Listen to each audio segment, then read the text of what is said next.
My wife saved my life that night. I know that sounds like the beginning of something heartwarming.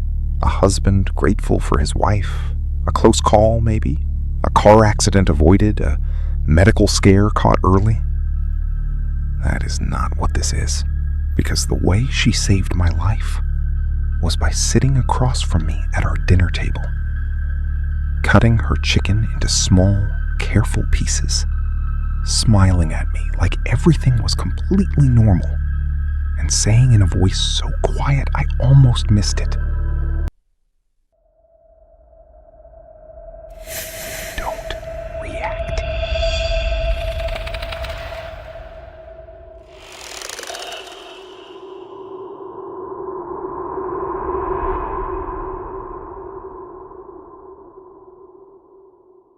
And I almost did not listen.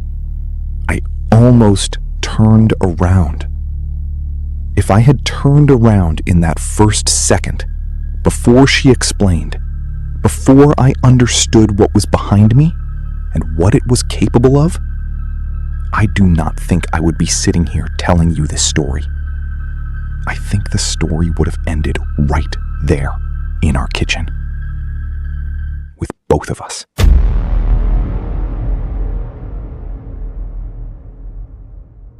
My name is Daniel. I am 34 years old. I am a project manager for a mid-sized logistics company. I work from home 3 days a week. I drive a gray Honda. I grocery shop on Sundays. I call my mother every Thursday evening. I am telling you these things because I need you to understand who I was before that Thursday night in October. I was ordinary. Completely, unremarkably ordinary. And ordinary people do not expect to need saving at their own dinner table. My wife's name is Rachel. We have been married for 6 years, together for 9. We met in graduate school, argued about parking spaces in the same apartment complex for 3 months before either of us introduced ourselves, and somehow ended up spending the rest of our lives together. She is the kind of person who remembers everyone's coffee order. She leaves sticky notes on the bathroom mirror when she thinks I am stressed. She cries at commercials, but will not admit it. She is the most practical, level-headed, unshakable person I have ever met in my life. I need you to hold on to that. Level-headed, unshakable. Because when she told me not to react, her voice was perfectly steady. And that steadiness terrified me more than anything else that happened that night. Because Rachel does not perform calm. She does not fake composure. When Rachel is calm, it is because she has already assessed the situation and decided that calm is the only option left. And whatever was behind me had pushed her to that point before she said a single word.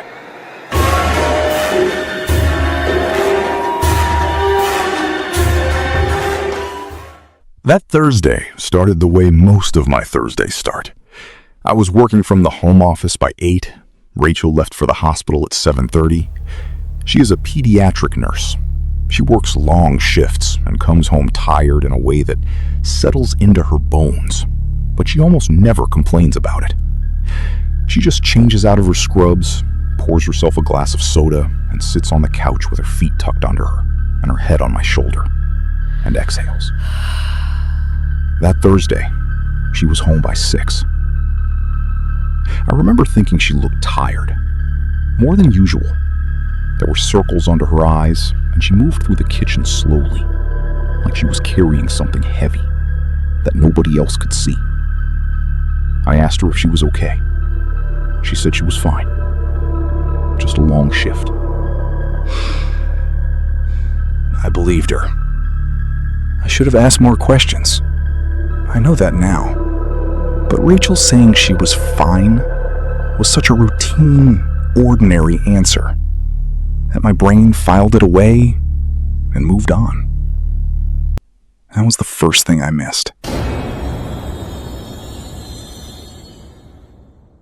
She was not fine. She had not been fine since she pulled into our driveway that evening. But I did not know that yet. We had dinner at 7:30. I had made pasta. Nothing complicated. The kind of meal I make when I have not thought about dinner until 20 minutes before we need to eat it. Rachel set the table, poured water, put on something quiet in the background. One of those instrumental playlists she likes that I always say sounds like elevator music, and she always says sounds like a concert hall.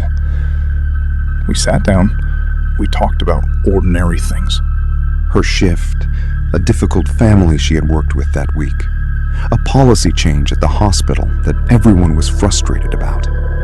I told her about a project deadline that was moving faster than expected.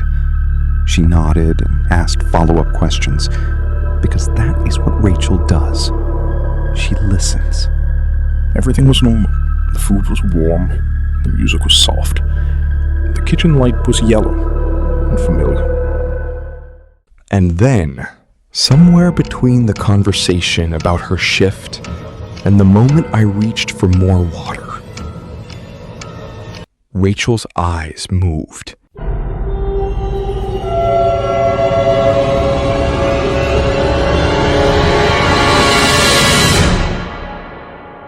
It was subtle. I almost did not catch it. She was looking at me, and then she was not. Her gaze shifted. Just slightly, just enough, to a point somewhere past my left shoulder. Her expression did not change. That is the thing that would stay with me later, that her expression did not change at all. She kept that same calm, attentive look on her face, the one that said she was listening to me, engaged, present. But her eyes had moved. And they stayed there, on whatever was behind me. I started to turn around. It was instinct. You move, I look. That is just how human attention works. But before I had moved more than an inch, Rachel reached across the table and put her hand over mine. Firm, deliberate, not aggressive, just certain. And she said, quietly enough that it barely registered over the music, "Don't turn around." I stopped. I looked at her hand on mine. I looked at her face. She was still calm, still composed. But now that I was looking closely, really looking, I could see things I had missed before. Her jaw was tight. The tendons in her neck were slightly visible. She had stopped breathing through her nose. She was breathing through her mouth. Slow, measured, controlled breaths. The way people breathe when they are trying very hard not to show fear. I said her name quietly. "Rachel." She gave the smallest shake of her head, almost imperceptible. She picked up her fork and took a bite of her food. And she said, still in that same quiet, steady voice, without moving her eyes from mine, "Keep eating. Don't turn around. Don't raise your voice. Just listen to me."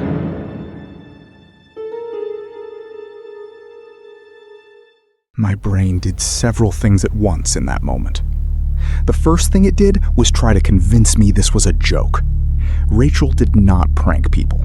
She found elaborate setups more exhausting than funny. But my brain tried that explanation anyway because it was the least terrifying option available. The second thing my brain did was inventory the exits. The front door was down the hall, way past Rachel's shoulder, completely out of my line of sight. The back door was through the kitchen, behind me to my left. The garage was through the laundry room, behind me to my right. Every single escape route required me to turn my back on her. The third thing my brain did was remember that we had not locked the back door that morning.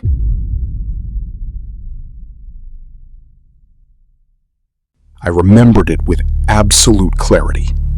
I had been halfway to the car when I thought about it, and then decided we would only be gone for a few hours, and it was fine. We had been gone for 11 hours.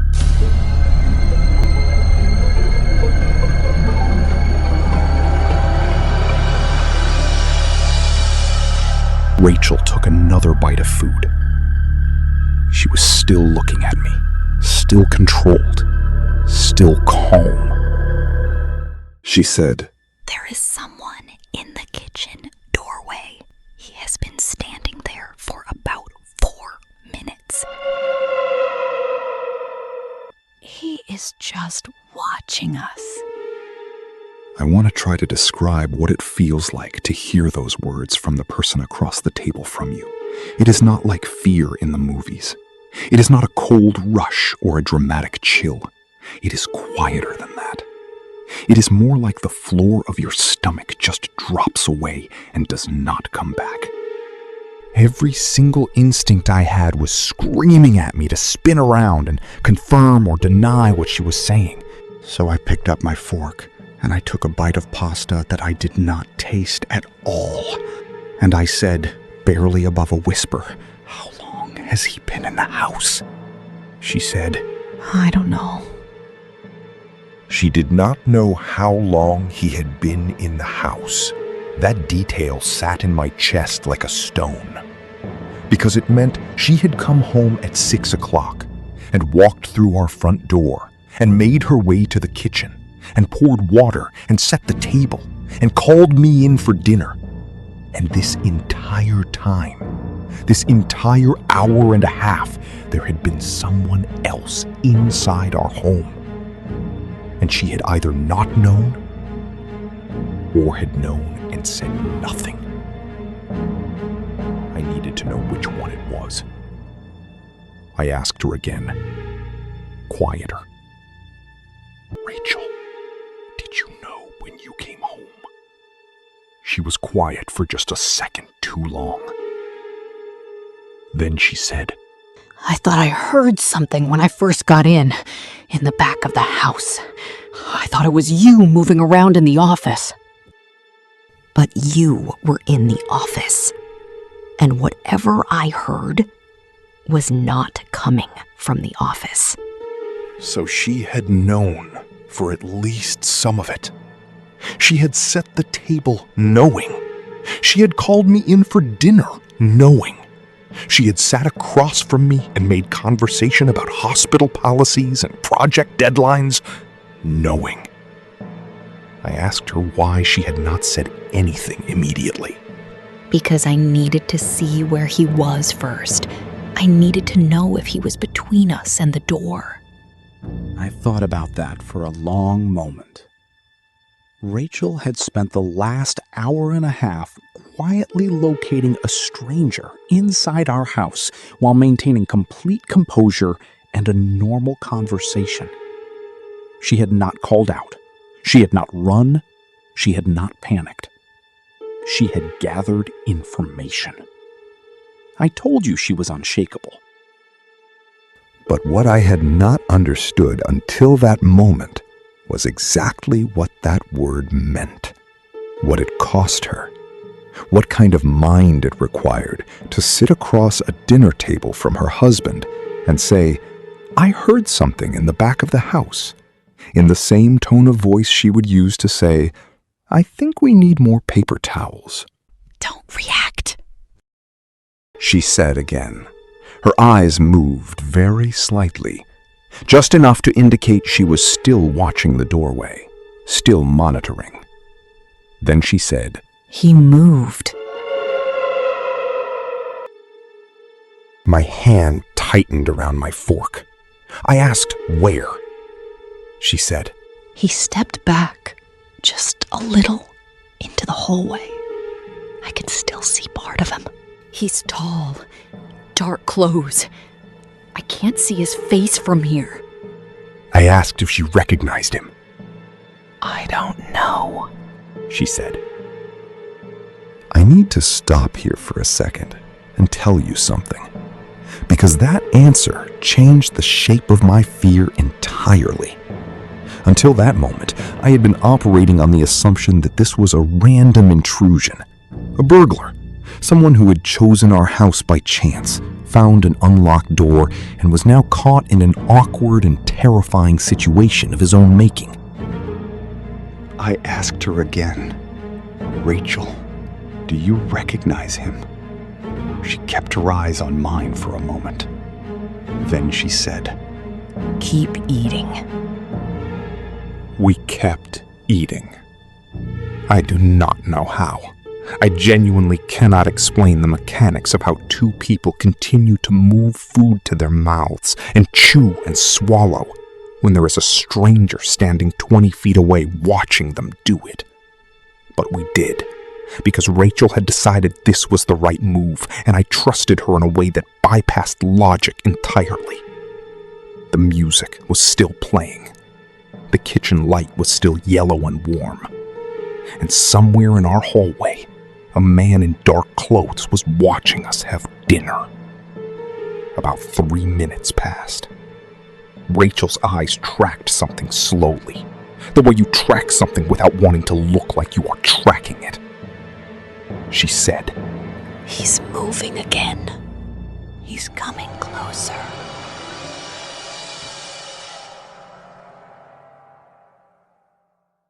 Shh. Don't react. Whatever you feel right now, don't react. He's watching your back. He will know the second you tense up. I have thought about those words many times since that night. Don't give him that. Not don't scare him. Not don't provoke him. Don't give him that. As though my fear were something he was collecting, something he had come for, something that would satisfy him in a way that made my blood run cold just thinking about it. Rachel had assessed this person in the time it took to set a dinner table and determined that his reaction to our fear was the most dangerous variable in the room. I did not know then how right she was. I asked her, barely breathing, "How close?" Kitchen doorway again. He came back. He's just standing there. He's smiling. He was smiling. At our dinner, at our pasta and our instrumental music and our ordinary Thursday evening, standing in our kitchen doorway in the dark, watching us and smiling. I made a decision in that moment that I am still not entirely sure was correct. I said to Rachel, as quietly as I could form words, "On 3, we both go for the front door. You go first. I'm right behind you." Rachel's eyes did not move from mine. He's between us and the front door. I had not considered that. I had been so focused on the doorway she was watching, the hallway entrance that opened into the kitchen from the right, that I had not thought about the geometry of the house, about which direction was actually blocked. I looked at Rachel. I tried to calculate angles, distances. And that is when I made the mistake. I glanced. Just for a fraction of a second, just a reflex, my eyes moved toward the hallway entrance on the right, trying to visually confirm what Rachel had told me, trying to understand the space. One fraction of a second. Rachel saw it happen. Her hand tightened on mine. Daniel. I looked back at her immediately. Her face had changed. I saw you look. The music kept playing. I focused on that, on the specific absurd detail of this soft instrumental playlist continuing in the background, while everything around it became something unrecognizable. Rachel's fingers were laced through mine now, not gentle, firm. There is a specific type of fear that does not have a clean name. It is not panic. Panic is loud and physical. This was the opposite of it. This was the fear that pins you to your chair and makes you hyper-aware of every sound, every shift. The fear that makes you feel like your own heartbeat is too loud and you are somehow producing it on purpose and it is giving you away. I was producing too much of everything. Too much breath, too much movement, too much presence. I was trying to become smaller at a dinner table in my own home while a smiling stranger stood 20 feet away. Rachel pressed her hand tighter. She said, Look at me. Just at me. Don't think about anything else. What do you want to do this weekend? I was thinking we could drive out to that market, the one we went to last spring. She was performing. She wanted him to hear a normal conversation. She wanted the performance of normalcy to buy us time, to de-escalate whatever was building in that hallway. I understood. I said, and I am honestly not sure how I formed the words, "Yeah, that sounds good. The market. We could go Sunday." Rachel smiled. A real smile, or close enough to real that I could not tell the difference. Sunday's perfect. He stepped back. We kept talking.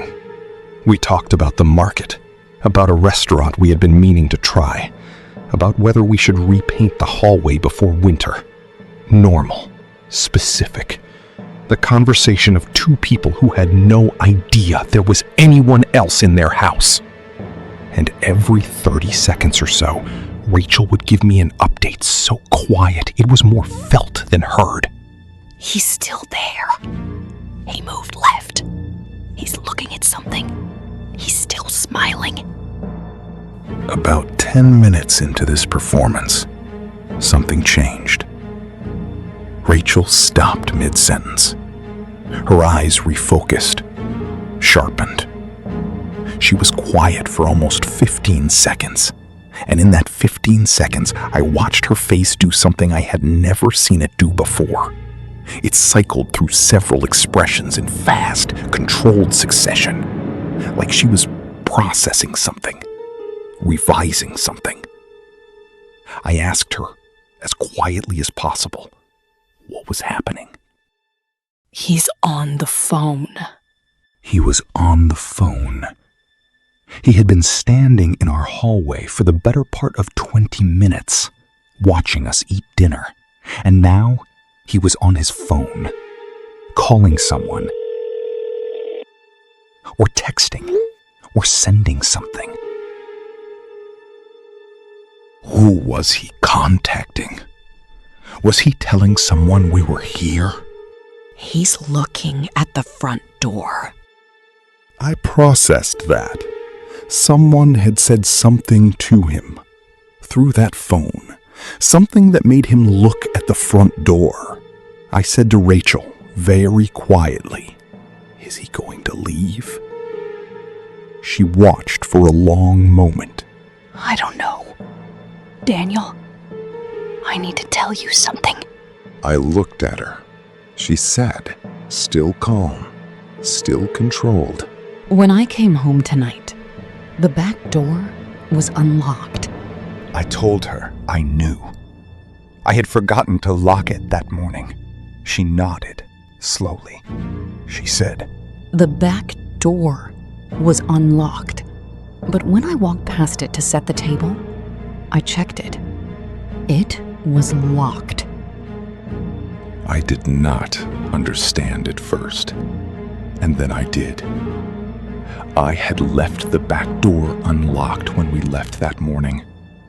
Rachel had come home and found it locked, which meant someone had locked it after coming inside, which meant whoever had been in our house had come in through the back door and had then locked it behind them, and had been inside long enough and comfortably enough to think about things like locking doors. He had not stumbled in. He had let himself in. I was still holding my fork. I became aware of this in a strange, dissociated way, that I was holding a dinner fork like it was a normal object in a normal evening, and there was nothing unusual about any of this.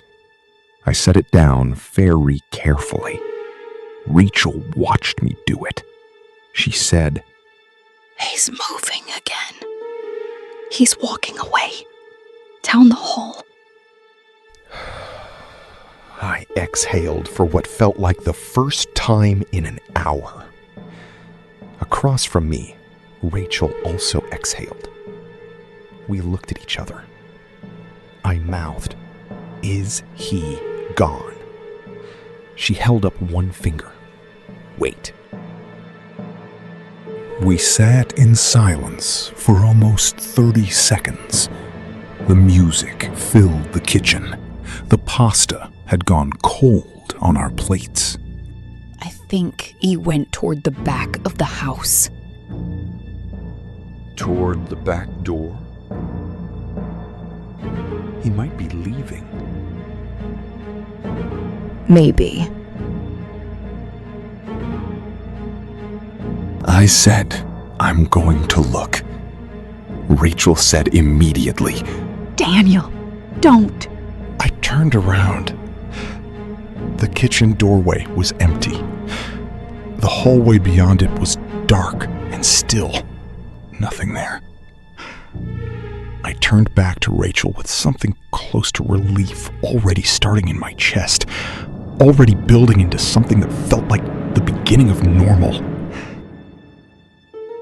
Rachel was pale. Genuinely, completely pale. She was staring past me, not at the kitchen doorway. He ducked. Something closed around my ankle.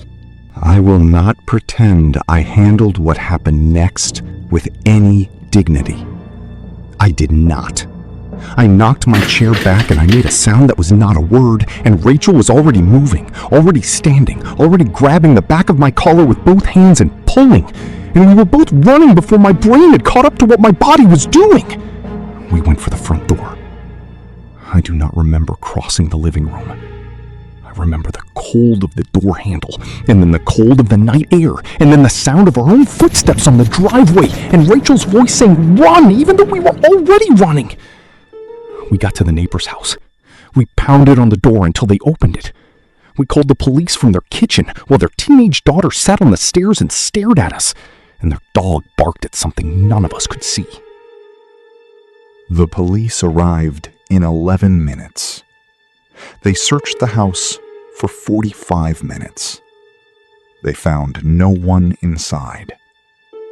They found the back door locked from the inside, which meant whoever had been in the house had left through the front door after we did, or was still inside, in a space the officers had not searched thoroughly enough, or had never existed at all.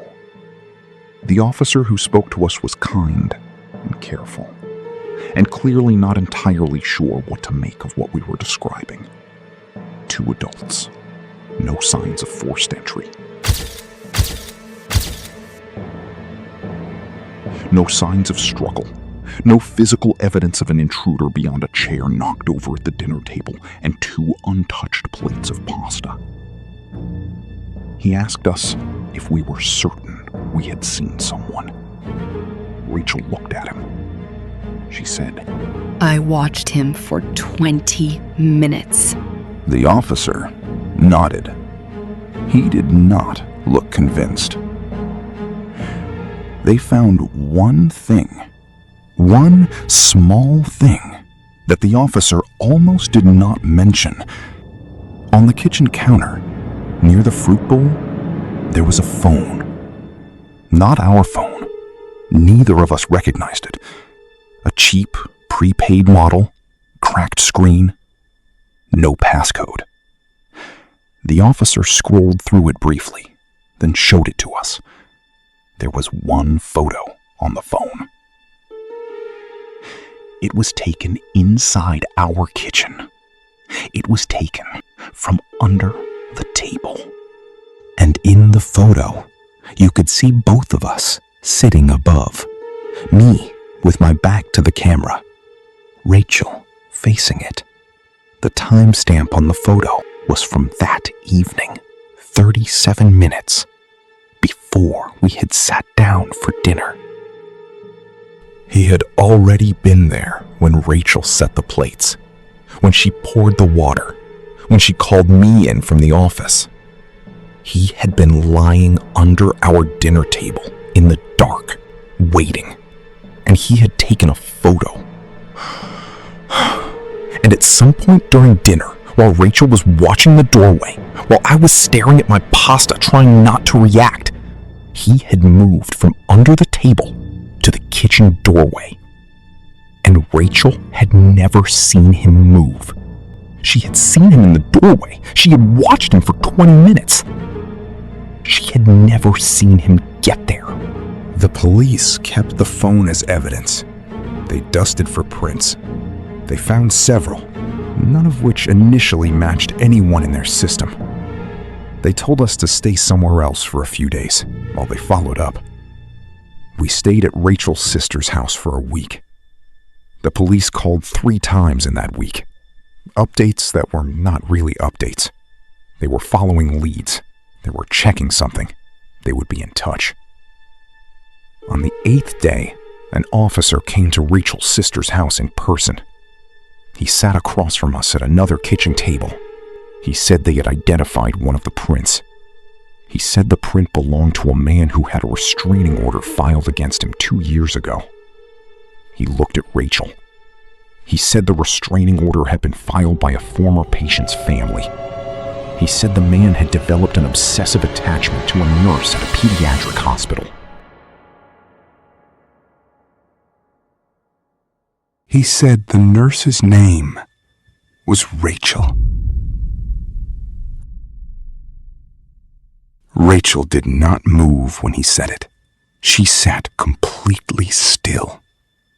And in a voice that was controlled and quiet and devastatingly familiar, the voice of someone who has just confirmed something they had been afraid to confirm since the moment they walked into their house that evening and heard a sound from the back of the house and told themselves it was nothing. She said, I know who he is. She told us about him slowly.